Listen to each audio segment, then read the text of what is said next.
I love it. Mapapadali na naman ang buhay natin dahil nandito sa apps ay napakaganda. Andito na rin ang mga previous run, andito na rin yung mga previous prueba at mga actual na takbuhan. Hindi mo na kailangan maghanap pa o mag-search pa sa tinatawag na YouTube para hanapin yung mga kabayo. Lahat nandito na, Bayang Karerista. Andito ako para ipamahagi ko sa inyo na budget meal na, mapapakinabangan mo pa at quality pa. Sa 35 pesos mo, one day all access ka na, Kabayang Karerista. Kaya sundan mo na tong tutorial ko. At pumunta na tayo sa ating cellphone at nakikita nyo ba yung Google Chrome? Pindutin nyo na yan. Pagkatapos pindutin nyo na, i-search nyo na ang daso.ph at makikita nyo na ang site nila sa Google Chrome. At nakikita nyo yung kanan, may tatlong icon dun. Pindutin nyo na yon at mag-sign up na. Ito ang pinakamadali kung wala kayong cellphone number o email o pwedeng may choices tayo. Pwedeng Facebook, ilagin nyo at mas madali yung sign in with Google. Pindutin nyo yung pula na yan. Pag napindot nyo na yung pula at mamili na po kayo dyan kung ano pong gamit nyong email dyan. Ang gamit ko po ay Sheldon Joseph Jr. Mateo. At lalabas po yan ng continue. Pindutin nyo lang po yan at magre-relay yan at antayin natin. At ito na po, nasa site na po tayo ng Daso. Pindutin nyo po ulit yung tatlong icon na nasa taas. Yan. Tapos mag-sign in kayo gamit ang sign in with Google na ni-register nyo. Automatic po yan, papasok na po yan. Bayang Karerista. Napakasimple lang. Madaling mag-sign in, madaling makapasok. Basta sundan mo lang tong tutorial ko. At paano naman mag-cash in ng 35 pesos? Ito na tayo sa exciting part. I-screenshot nyo lang yung profile nyo. Tapos, pumunta na kayo, syempre, walang iba, sa page ng daso.ph. I-search nyo po yan sa Facebook, ang daso.ph, 10 a.m. to 10 p.m. po sila bukas at laging naka-online. Re-replyan po kayo ng napakabilis pa sa alas 4. Kaya katulad ko yan, Bayang Karerista, alam ko naman may mga edad na gumagamit ngayon. Kaya itong tinuturo ko sa inyo ay mapapadali. Sundin nyo lang tong step na to, sigurado akong masusundan nyo at magiging hawa at makakatulong ito sa pagre-review nyo. Ito na po, nag-message na po ako dyan sa daso.ph at nagbigay na po sila ng Gcash nila. Dyan nyo ipapadala yung bayad yung 35 pesos only. One day all access. I love it. Pagkatapos nyan, i-copy nyo lang po yan. I-type nyo po yung number nila o i-copy nyo. Napaka-basic nyan. Tapos pumunta na po tayo sa walang iba. Edi Gcash natin. At ito na po, ang Gcash natin, online natin. Pagkatapos nyan, send. Pindutin natin ang send. At syempre, express send. At yung copy ng Gcash nila, i-paste nyo dyan. At 35 pesos, pag na-type nyo na, i-send nyo na. At lalabas yan, i-check nyo lang yung blue icon. Pindutin nyo na po. Pagkatapos po nyan, ayan na po yung resibo. I-download nyo o i-save nyo para ma-send nyo sa daso.ph. Yan. I-send nyo po yung screenshot nyo na profile pati yung resibo ng Gcash. Automatic po yan, magre-reply po sila agad. Ipapasok nila yung kinash in mong 35 pesos sa profile mo ng daso.ph. Ito na po, ang sabi nila, token send na po, sir. Ayan na po, please refresh account for the tokens to reflect good luck in the races po, sir. Ganyan kabilis ang daso.ph. Kaya ngayon, pumunta na po tayo sa site daso.ph. I-refresh nyo lang ang account nyo. Ayun na, lalabas na po yung 35 tokens nyo. At paano ba mag-purchase? Punta kayo ulit sa home at click nyo po yung daily subscription for 35. Ayan na, purchase successful na, mga Bayang Karerista. Napaka-basic lang, madaling matutunan. At ito na, punta na tayo sa calendar ng March 12. Ayan na, makikita naman dyan, your subscription will end is one day, all access. I love it. Dito mo makikita ang mga kopya ng Daso. Yan, makikita mo lahat ng mga takbuhan nila, mga lineup nila, pababa, scroll down mo na ng scroll down, hanggang sa Novatos at Barriel at Vicious. Dyan mo makikita ang mga previous run at Novato run nila. At ito pang pinakamaganda dito, makikita mo dito yung mga actual race nila, kung kailan ba sila tumakbo, o kung kailan ba sila nag-off si kabayo, o kung kailan ba sila magandang tinakbo. Kaya kumpleto to mga boss, lahat ng panalo dito, 2020 to 2025 nakalag dito. Kaya napakagandang gamitin to. Tamang-tama ito sa lahat ng Bayang Karerista at sa lahat ng mga nagre-review para sa inyo to. 35 pesos lang, one day, daily. All access kayo. Sana nakatulong tong. What's up mga kapantot? Andito na naman ang inyong lingkod, ang nag-iisang dakilang pantot. So yan, sa lahat ng tips natin, sana napakinabangan nyo at consistent tayo. At bago ang lahat, gumawa na kayo ng dividend online daso.ph. I-search nyo lang yan after netong tip ko at panoorin nyo kung paano gumawa ng daso.ph. Sundan nyo lang, napakadali lang, napaka-basic. Dito kayo makakasilip ng mga long shot dito. At dividendo. At yung mga garapalan na nangyayari. Makikita mo, actual race na matatayan mo. Kaya ano pang inaantay nyo? Gumawa na kayo ng dividend daso online daso.ph. Search nyo lang yan sa Google Chrome. At panoorin nyo, mga Bayang Karerista. At ngayon, April 2, 2025, Wednesday, mga bossing ko, pagbubukas ng Abril. At itong pakarera ang naibuo. At good luck sa lahat ng mananaya. Again, ako po si Dakilang Pantot, ang nagsasabing pera nyo, isip nyo, sundin nyo. At passing tabi po sa lahat ng mga horse owner at trainers at jockeys at kahit anumang koneksyon, ako po ay may karapatan na sabihin ang mga pangalan nyo kasi nandito sa skripto o kopya ang mga tunay na buong pangalan nyo. Maraming salamat po sa lahat ng horse owners at trainers at jockeys at kahit anumang koneksyon. Good luck po sa lahat ng panakbo nyo. Dito sa race 1, 3-year-old and above maiden race, 1400 meter race, itong grupo na to, non-winner to. Non-winner at meron na silang non-placer. Ika nga, lahat ng mga hindi tumimbang. Parang bulok na grupo, na sagad sa grupo may mga non-placer na. Ganon din po sa 3-year-old and above maiden race, may mga non-placer na. Kasi mahirap naman nga, madami din naghinaing ang mga horse owner dahil yung mga kabayo nila, sagad na hanggang buto, hindi na nanalo dahil madaming imported nagsasalihan. Kaya pagdating ng takbuhan, wala silang kapanalo kasi magagaling naman kayo. Kaya ito, naglabas ng ng memorandum, may mga non-placer na. Kaya good luck sa lahat ng mga horse owner na nakalahok ngayong Abril 2. 9 betting numbers mga bossing ko, 3-year-old and above maiden race, 1400 meter race, 5 PM ang starting time. Dito pipili ako ng tatlo. So yung tatlo, Tingin ko matibay na yun. Kung mag-aapat ako kasi magulo to eh. Non-play set to mga to. Ang hirap kumapa dito mga boss. Pero may mga hindi kasi pinipwersa dito. At tignan natin kung anong itatakbo kasi yung isa dito napakagaan, long shot, no? Tingnan natin kung anong itatakbo, no?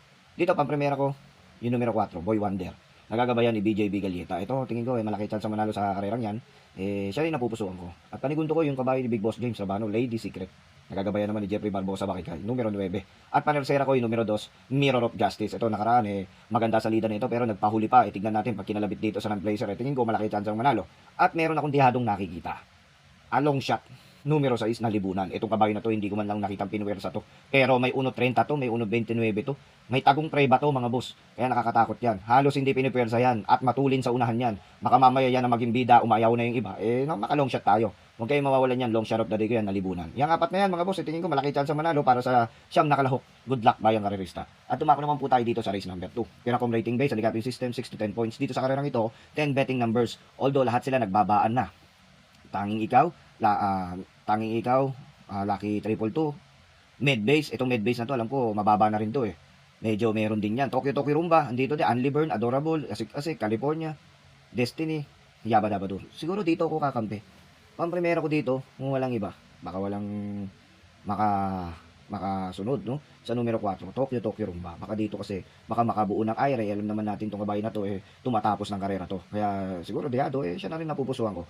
Tokyo Rumba. At panigundo ko dito mga boss yung numero 8 na rin, California King, kasi baba na sa laban yan. At panersera ko dyan yung numero 9, Destiny. Bahala na po kayo magdagdag, pero magulo yung karera na yan. Kung magdadagdag kayo, magmarami kayo dyan, pero magulo talagang karera na yan. Good luck sa inyo. At dumako naman po tayo dito sa race number 3. Dito sa karerang ito, imported race, 1400 meter race, 1200 meter race. Dito sa karerang ito, alam naman natin, puro de kalibre at imported karamihan ang tatakbo dito. So mapapalaban si Velvet Haze dito kay Caligan. Si Caligan kasi may tulin, pero may madaming matulin din. Nandiyan si Bonday Shore, boss ako naman, Alegna, American Paria. Pero tingin ko kasi, lamang para sa akin, yung numero 3, Velvet Haze. Siya na rin napupusuan ko dyan mga boss. Tingin ko, lamang talaga dito sa labang ito. Kasi may 1.24 yan, at magaling yan, magaling na sa gate. At kahit naiiwan, nandun pa rin, kahit 1-2. Kaya tingin ko, one of the best horse dito. Numero 3, Velvet Haze, pang-primera ko. Panigundo ko na rin, yung Caligan na rin, numero 5, sakay ni Bo Jenson. Yan dalawa na rin, tingin ko, matibay na yan. Wala na rin siguro kung mapipiling iba kasi yan naman, sobrang tibay na yung dalawa na yan at mataas sa laban yan. Good luck. At tumako naman po tayo dito sa race number 4. Piracom rating base sa recapping system. Race 4, 1400 meter race. 10 betting numbers, Quincy, Honey Rider, You Never Know, Ivan, Don Damiano, Old Forest, Primero Soldado, Bumabaga, Lava Walker, G's Favorite. Sobrang hirap ng karera ngayon mga bossing ko. Kaya pinapayo ko sa inyo, kung mag-DD1 na lang kayo. Kasi sobrang hirap, sobrang kapal ng karera ngayon. Sobrang kapal ng lineup at walang kasiguraduhan. Puro anybody's race, magulo ang karera. Ito ang pinakamaganda, may dividendo. Kaya dito sa karerang ito ay napipili ko, yung numero sa is Old Forest. Hindi nyo na itatanong, magaling tong kabayo na to. Kapag iiwanan lang at sa sobrang baba na, tingin ko, pwede siyang manalo sa grupo na to. Kaya siya napupusuan ko dyan, Old Forest, numero 6, sakay ni Noel Lunar. Panigundo ko dyan yung numero 5, Don Damiano, sa pagpamay-ari ni Boss Abdallah Shaban. At panersera ko dyan mga boss, yung numero 7 na rin, yung Primero Soldado. Bahala na kayo magdagdag dyan mga boss, magulo yung karera na yan, basta yung tatlo, napili ko, bahala na po kayo magdagdag. At tumako naman po tayo dito sa race number 5. Race number 5 po, Piracom rating base sa recapping system, 1400 meter race. Dito, 11 betting numbers. Dito sa karerang ito, madaming pababain. Rainy Days, Sundance, Buhayang Bato, Stunning Fate, at Bahandi. Yan yung mga pababain. Kasi sayang nga naman, isang takbo na lang yan, makakababa na yan at aabot na yan sa next week na may premyo. Kaya tingin ko lahat yan, yung iba dyan may magbababaan na. Kaya kung pipili ako dito mga boss, pipili ako ng 3. Pang-primera ko, maganda tinatakbo. Yung numero 1, Bravo. Itong Bravo na to, hindi ko naman nakita ang pinuwersa to nakaraan. Tingin ko malaki chance ang manalo. Siya na rin napupusuhan ko dyan, Bravo. Panigundo ko yung numero 6, Carmela's Love. Itong Carmela's Love na to, alam ko, imported to. Mga boss, tingin ko, wala nang bababaan to. Sagad na grupo, kaya pwede nang ilaban to dito sa grupo na to. Kaya panigundo ko yan, Carmela's Love. At panersera ko dyan, yung numero 5, Morning After. Bahala na po kayo magdagdag dyan. Siguro, yung 3 na yun, matibay na sa akin yun. Bahala na kayo magdagdag dyan kasi yung iba dyan, pababain na. Good luck. At tumako naman po tayo dito sa penultimate race. Penultimate race mga bossing ko dito sa karerang ito. 12 betting numbers, 1400 meter race, 11 to 15 points. Although madaming mga pababain dito, Advocacy, Happy Julian, at Minimal Invasive. Yan yung mga nasabi kong pababain. Kaya ako, kung pipili ako dito sa 1400 meter race na to, tatlo lang po ang mapipili ko dito. Pang-primera ko yung numero 8, Luke Skywalker. Parang naligaw si Luke Skywalker. Tingin ko naman dito sa karera na to, tingin ko nakita sa manalo niyan. Luke Skywalker, pang-primera ko yan. Panigundo ko dyan yung numero 3, Bukawi River Town. Siya na rin ang napupusuan ko dyan mga boss kasi siya na rin ang nakikita kong pwedeng pa sumigundo at sumilat sa labang yan at makasunod kay Luke Skywalker. At panersera ko dyan, umintadong kabayo, nagbabalik numero 5, Don Lucas. Yan tatlo na yan, tingin ko malaki chance ang manalo. Kung magdadagdag kayo. Kasi mahirap po yung karera na yan at makapalang karera, makapalang lineup. Last and final race mga bossing ko, bago ang lahat, binabati ko lahat ng mga senior citizens sa maliliit na mananaya at subscribers ko at followers ko. Tandaan nyo mga boss, ito ay nagbibigay ako ng guide nyo para pagdating sa tayaan, may malaman kayo ano yung mga kalamangan na kabayo, ano. Pero pagdating sa diskarte kayo pa rin masusunod, tandaan nyo yan. At wag nyo nang antahin pa, gumawa na kayo ng daso.ph. Online dividend daso. Murang-mura yan mga boss. Pagkatapos na itong tip ko, panoorin nyo ang tutorial ko. Dito naman sa karerang to, race 7, 12 betting numbers. Pipili ako dito mga bossing ko kasi madaming matulin dito. Although madaming matulin, siguro nalalamangan na ako talaga dito. Numero 9, Boss Lady, sakay ni Apoy Asuncion. Ito yung naman, hindi naman ibibiyahe ito. Tsaka takot na yan takot na to. Takot na para sa mga ganong bagay. Kaya tingin ko lahat ng sakay nito ay palaban. Numero 9, Boss Lady, sakay ni Apoy Asuncion. Good luck Apoy. Naway sana magpanalo ka, makabawi ka sa bayang karerista. Good luck sa'yo. Numero 9, pang-primera ko, Boss Lady. Panigundo ko dyan, syempre napupusuan ko dyan, mababa rin sa laban. Numero 1, Made for Trophy. Ang baba sa laban niya mga boss. At panersera ko dyan, walang iba yung numero 6, Art of Steel yung iba. Yun, natapos na po tayo. Maraming salamat po sa inyo sa pagbibigay nyo ng oras at syempre huwag nyo kalimutan mag-like at mag-comment kung saan umabot tong video natin. Hanggang sa muli, maraming salamat po subscribers, follower at senior citizens. Maliliit na mananaya. Ito ang inyong lingkod, dakilang pantot. Pera nyo, isip nyo, sundin nyo. Maraming salamat po.